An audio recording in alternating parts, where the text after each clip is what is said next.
Когда я это увидела, я тоже решила попробовать. Берем бумажную салфетку и на нее насыпаем полную столовую ложку молотой корицы. А теперь возьмем 2 лавровых листика, этого будет достаточно. Измельчаем их вот так вот мелко и сверху посыпаем на корицу.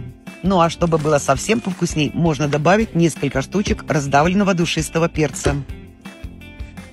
Рассыпаем вот так все красивенько. И теперь будем сворачивать салфетку в такую вот трубочку. И получается что-то вроде сигары.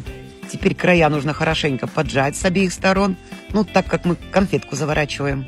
А теперь нужно взять зубную пасту. Обязательно, чтобы она была мятная, такая ароматная. И вот так слегка пастой смазываем нашу конфетку по всему периметру. Ну так, совсем чуть-чуть. Теперь поставим какую-нибудь баночку и выносим на террасу или на крылечко и поджигаем. И у нас получилась такая дымовая шашка, которая должна тлеть, но не гореть. Кстати, запах от такой свечи очень приятный и не вредный.